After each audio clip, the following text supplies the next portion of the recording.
بسم اللہ الرحمن الرحیم۔ السلام علیکم ناظرین محترم، اللہ تعالیٰ نے انسانوں کی ہدایت کے لیے انبیاء اور اولیاء علیہم السلام کو مبعوث فرمایا تاکہ انسان کمال ابدی تک پہنچ سکیں۔ انہی شخصیات میں سے ایک شخصیت امام رضا علیہ السلام کی ہے، جن کی ولادت کے ایام چل رہے ہیں۔ اسی سلسلے میں استفادہ کرنے کے لیے جناب حجت الاسلام والمسلمین شیخ محمد وسیل فیاضی صاحب کو ہم نے اپنے اسٹوڈیو میں مدعو کیا ہے۔ قبلہ صاحب، آپ کا بہت ہی شکریہ ادا کرتے ہیں جو اپنے قیمتی وقت نکال کر ہم اسٹوڈیو میں تشریف لائے۔ تو پہلا سوال ہم آپ سے یہ کرنا چاہتے ہیں، امام کی نظر میں امامت کا کیا اہمیت ہے؟ بسم اللہ الرحمن الرحیم، الحمد للہ رب العالمین وصلی اللہ علی سیدنا محمد وآلہ الطاہرین۔ سب سے پہلے میں بھی آپ جناب اور آپ کی ٹیم کا شکریہ ادا کرتا ہوں کہ آپ لوگوں نے مجھے یہ موقع فراہم کیا کہ امام کی سیرت کے حوالے سے کچھ مطالب ناظرین تک پہنچا سکوں۔ آپ کا بہت بہت شکریہ۔ اور جو سوال آپ نے مطرح فرمایا کہ امام رضا علیہ السلام کی نگاہ میں امامت کی کیا اہمیت ہے، لیکن سب سے پہلے کہ میں اس موضوع کی طرف آ جاؤں ناظرین کی خدمت میں دہائے کرامت کے حوالے سے کہ جس میں امام رضا علیہ السلام اور آپ کی بہن فاطمہ معصومہ سلام اللہ علیہ کی ولادت کا ایام ہے، تو تبریک اور تہنیت عرض کرتا ہوں۔ دیکھیں، امامت ایک ایسا بنیادی موضوع ہے اسلام کے اندر کہ جس کے بارے میں اگر ہم بحث کرنا چاہیں، جس کو سمجھنا چاہیں، تو سب سے پہلے اسلام کے بنیادی اصولوں کو سمجھنے کی ضرورت ہے، چونکہ امامت جو ہے وہ اسلامی بنیادی اصولوں میں سے ایک ہے۔ چونکہ یہ موضوع بہت ہی طولانی موضوع ہے، اس حوالے سے زیادہ بحث نہیں کر سکتا چونکہ وقت کے دامن میں اتنی طاقت نہیں ہے۔ امامت کو اگر ہم سمجھنا چاہیں تو پیغمبر اسلام صلی اللہ علیہ وآلہ وسلم کی ایک معروف حدیث ہے کہ جس میں ولایت و امامت کے حوالے سے پیغمبر اسلام فرماتے ہیں کہ اگر کوئی انسان، خدا کا بندہ، حضرت نوح علیہ السلام کی عمر کے برابر بھی وہ اللہ کی عبادت کریں اور اس کے پاس احد کے پہاڑی کے برابر جو ہے نا سونا اور چاندی ہو، اور پھر اس کو اللہ کی راہ میں وہ خرچ بھی کرے، اور یہی شخص پوری عمر 1000 سال پیدل حج کو جائے، بیت اللہ کی زیارت کرے، اور یہی شخص جو ہے صفا و مروہ کے درمیان سعی کرتے ہوئے قتل بھی ہو جائے مظلومیت کی حالت میں، مولا علی علیہ السلام سے مخاطب ہو کر پیغمبر فرماتے ہیں، یا علی، اگر تیری ولایت اور امامت اس شخص کے دل میں نہیں ہے تو یہ شخص جو ہے لم یشم رائحۃ الجنہ ولم یدخلها، یہ جنت کی بو تک اس کو نہیں آتی، یہ جنت کی بو تک نہیں سونگ سکتا ہے، اور کبھی بھی یہ شخص جنت میں داخل نہیں ہو سکتا ہے۔ اسلام کی بنیادی اصولوں میں سے ایک اصل امامت ہے۔ روایات کو مد نظر رکھتے ہوئے ائمہ معصومین علیہ السلام، حتیٰ خود پیغمبر اسلام کی روایات کو ہم دیکھتے ہیں تو اتنی اہمیت اور فضیلت بیان ہو گئی ہے امامت کے بارے میں کہ تقریباً تمام واجبات اس امامت اور ولایت کے اوپر متوقف ہیں۔ امام باقر علیہ السلام فرماتے ہیں کہ اگر انسان اپنی زندگی کو اللہ کی عبادت میں صرف کریں، خرچ کریں، لیکن ایک امام کی بیعت اس کے ذمے پہ نہ ہو تو انسان گمراہ ہے، اور اس کا کوئی عمل بھی جو ہے نا قابل قبول نہیں ہے۔ اس لیے ائمہ معصومین علیہ السلام نے اس موضوع کے اوپر بہت ہی تاکید کی ہے، اس کی اہمیت بیان کی ہے اپنے گوہربار کلمات میں۔ لیکن امام رضا علیہ السلام کی سیرت کی طرف اور امام کے گوہربار کلمات کی طرف ہم جب مراجعہ کرتے ہیں تو سب سے زیادہ امام رضا علیہ السلام نے اپنے کلمات میں، قیمتی کلمات کے اندر امامت کے حوالے سے کافی مطالب اور اس امامت کی عظمت اور اہمیت بیان کی ہے۔ یہی حدیث امام کی کافی ہے امامت کی عظمت کو سمجھنے کے لیے، کہ جو حدیث سلسلۃ الذہب کے نام سے معروف ہے، کہ جو کہ امام جب خراسان میں پہنچ گئے، مرو میں جب پہنچ گئے، تو وہاں پر جب امام لوگ جو امام کے استقبال کے لیے آئے تھے، تو وہاں پر امام نے اس حدیث کو ارشاد فرمایا کہ کلمۃ لا الہ الا اللہ حصنی فمن دخل حصنی امن من عذابی۔ دیکھیں یہ اس حدیث کو امام باقاعدہ سند کے ساتھ کہتے کہ مجھے میرے باپ نے اور میرے باپ کو میرے دادا نے، یہ تقریباً یہ سلسلہ پہنچ جاتا ہے پیغمبر اسلام اور پیغمبر اسلام سے جبرائیل اور جبرائیل سے لے کے خود خداوند متعال کی ذات تک، کہ خدا فرماتا ہے کہ یہ لا الہ الا اللہ میرا قلعہ ہے، جو بھی اس میں داخل ہو وہ جو ہے نا امن میں ہے عذاب الہی سے۔ پھر یہ حدیث فرمانے کے بعد پہ حضرت امام رضا علیہ السلام چند قدم آگے بڑھتے ہیں، پھر فرماتے ہیں بشرطہا و شروطہا و انا من شروطہا۔ فرماتے ہیں کہ دیکھیں کوئی بھی کلمہ لا الہ الا اللہ پڑھتا ہے تو عذاب الہی سے امن میں رہتا ہے، لیکن اس کے لیے ایک شرط ہے، ان شروط کے مطابق، ان شرائط کے مطابق، اور فرماتے ہیں کہ انہی شرائط میں سے ایک شرط میری ذات ہے، میں ہوں، وَأَنَا مِن شُرُوطِهَا۔ یہاں سے کیا امام جو ہے نا بیان فرمانا چاہتے ہیں؟ امام یہ کہنا چاہتے ہیں دیکھیں توحید جو ہے وہ متوقف ہے امامت کے اوپر۔ جب تک امامت کسی انسان کے پاس نہ ہو تو اس کی توحید کامل نہیں ہے، وہ اصلی موحد نہیں ہے، اس کا ایمان کامل نہیں ہے جب تک اس کے اندر امامت نہ ہو۔ اسی وجہ سے تو یہ روایت ہمارے پاس موجود ہیں ہمارے ائمہ معصومین علیہ السلام سے کہ بنی الاسلام علی خمس، اسلام کی بنیاد 5 چیزوں پر ہے، نماز ہے، روزہ، حج، زکوٰۃ ہے، اور آخری جو بیان فرماتے ہیں معصومین علیہ السلام وہ الامامہ یا الولایہ ہے، یعنی امامت اور ولایت ہے، اسلام کی بنیاد ہے یہ۔ امام رضا علیہ السلام نے متعدد احادیث کے اندر امامت کے حوالے سے دوسرے ائمہ علیہ السلام اور امام کی روایات کو ہم جب مقایسہ کرتے ہیں تو سب سے زیادہ جو امام رضا علیہ السلام کی روایات ہیں وہ ہے امامت کے حوالے سے، اور خصوصاً امام زمانہ علیہ السلام کی جو خصوصیات ہیں، امام کی جو صفات ہیں، امام رضا علیہ السلام نے مفصل اپنے گوہروار کلمات میں بیان کیا ہے، کیونکہ وقت نہیں ہے کہ ہم ان کو بیان کر سکیں۔ یہ ایک باب ہے کہ جس میں امام رضا علیہ السلام نے امام زمان کی صفات، یہ حدیث جو معروف جو اصول کافی میں نقل ہو چکی ہے کہ اگر اس زمانے میں خدا کی یہ کائنات زمین جو ہے اگر حجت الہی سے خالی ہو تو یہ زمین تباہ ہو جائے، یہ کائنات ختم ہو جائے گی، فنا ہو جائے گی۔ یہ کائنات کا باقی رہنا، اس زمین و آسمان کا باقی رہنا، یہ حجت الہی کے ہونے کی دلیل ہے۔ یہ امام رضا علیہ السلام کی حدیث ہے، اور امام فرماتے ہیں کہ یہی امامت جو ہے وہ اساس دین ہے۔ ان الامام اساس الدین، دین کی بنیاد امامت ہے۔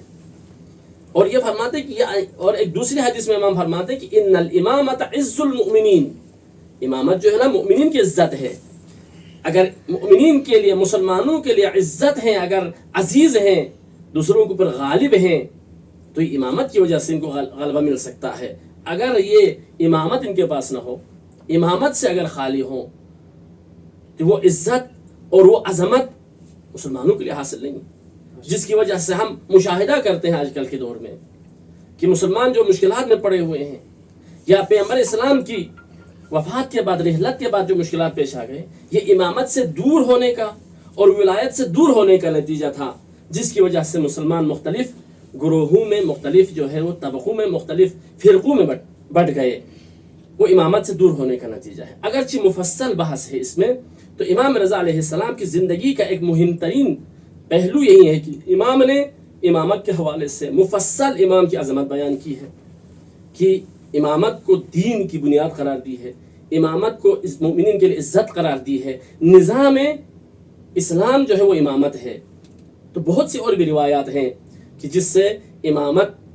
کی جو ہے عظمت واضح اور روشن ہو جاتی ہے۔ بہت ہی شکریہ آغا جان۔ امام رضا کو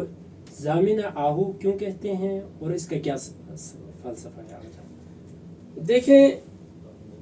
امام رضا علیہ السلام کے جو مشہور القابات میں سے ایک لقب جو ہے ضامن آہو ہے، جو معروف ہے لوگوں کے درمیان کہ امام کو ضامن آہو کہا جاتا ہے۔ ظاہراً اس کے دو قسم کے ہمارے پاس جو ہے نا وہ حکایات اور واقعات ہیں جس کی بنیاد پر امام رضا علیہ السلام کو ضامن آہو کہا جاتا ہے۔ ایک جو مثلا جو ہے مشہور ہے لوگوں کے درمیان کہ واقعاً ہمارے جو منابع اصلی ہیں، ہمارے جو شیعہ مکتب اہل بیت کے اندر جو مہم ترین منابع ہیں روایات کے یا تاریخی، اس کے اندر یہ حکایت اور یہ واقعہ جو معروف نہیں ملتا ہے۔ اما ایک واقعہ جو شیخ صدوق علیہ الرحمہ نے عیون اخبار الرضا میں نقل کی ہے کہ کیوں امام رضا علیہ السلام کو ضامن آہو کہا جاتا ہے۔ خب پہلا واقعہ یہ ہے کہ امام کی زندگی میں ہی جب امام خراسان میں پہنچے تو ایک شخص جو شکار کے لیے نکلا تھا، وہ ایک ہرنی کو شکار کرنا چاہتا تھا، وہ فرار کر کے اس شکاری سے اپنے آپ کو بچا کے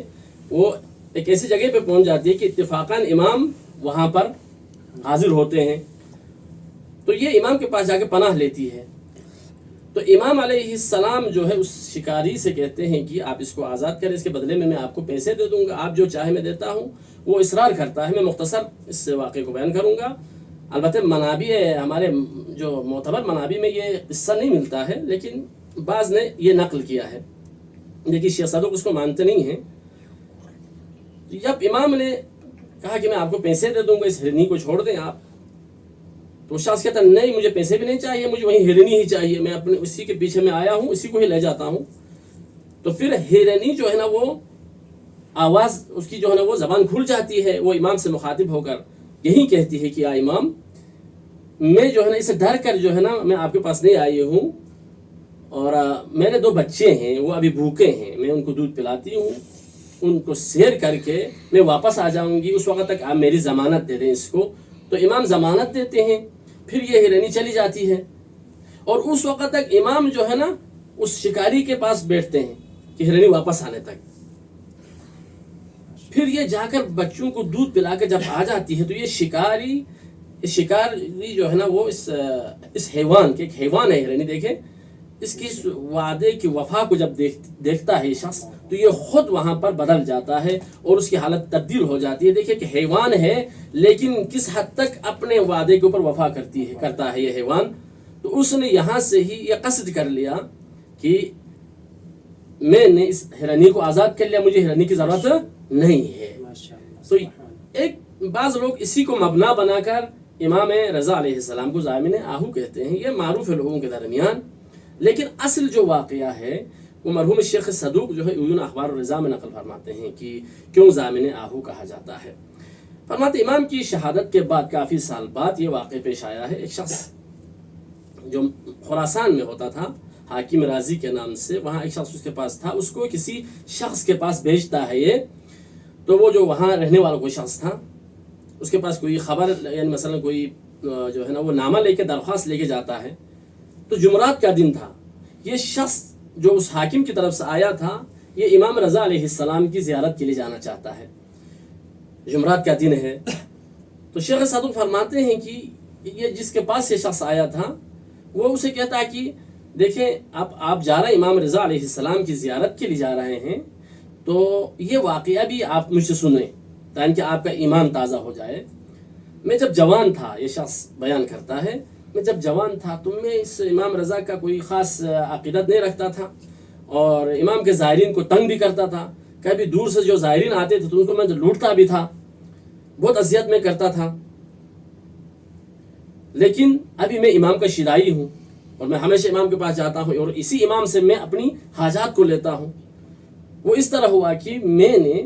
ایک ہرنی کو جو ہے نا وہ شکار کرنے کے لیے اپنا جو شکاری کتا تھا، یا بعض اس کے نقل کے مطابق ایک چیتا جو ہے نا اس نے پالا ہوا تھا، اس کو وہ ہرنی کے پیچھے شکار کرنے کے لیے چھوڑتا ہے۔ تو یہ ہرنی دوڑتے ہوئے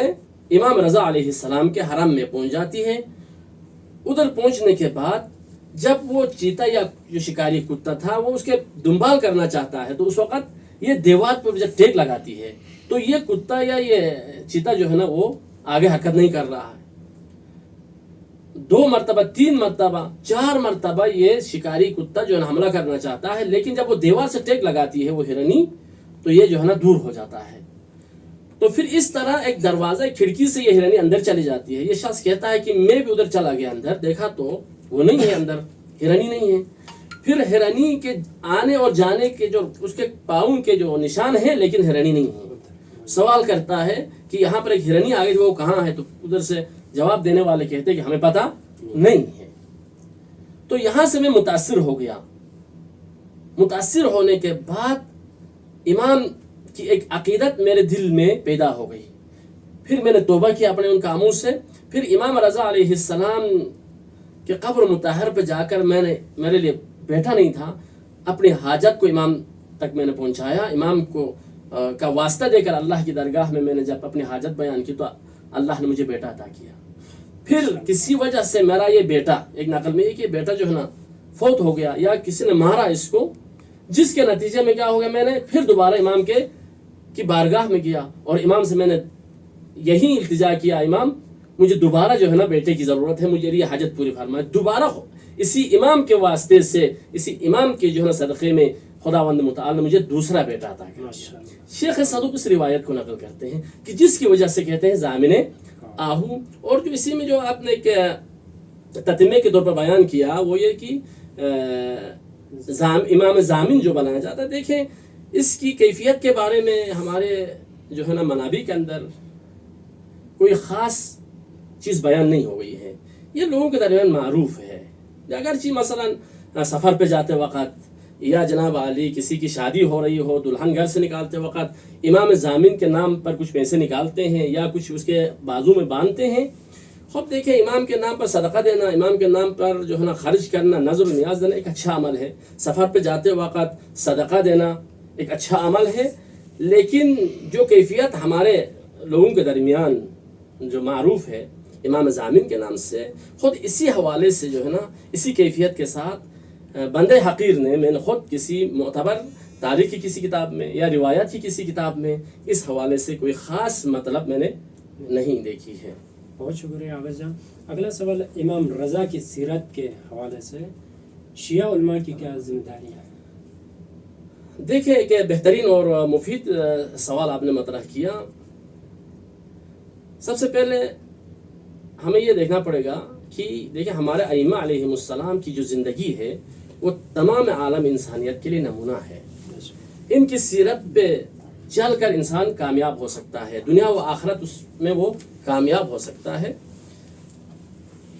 جیسے کہ ہم جب امام رضا علیہ السلام کی سیرت کی طرف جب چلے جاتے ہیں تو اگرچہ امام نے ایسے مواعظ حسنہ، ایسی گوہربار کلمات ارشاد فرمایا ہے کہ تمام شیعوں کے لیے وہ نمونے وہ عمل ہیں اور ان کے اوپر عمل کر کے شیعہ جو ہے نا حقیقی شیعہ ہونے کی سعادت حاصل کر سکتے ہیں.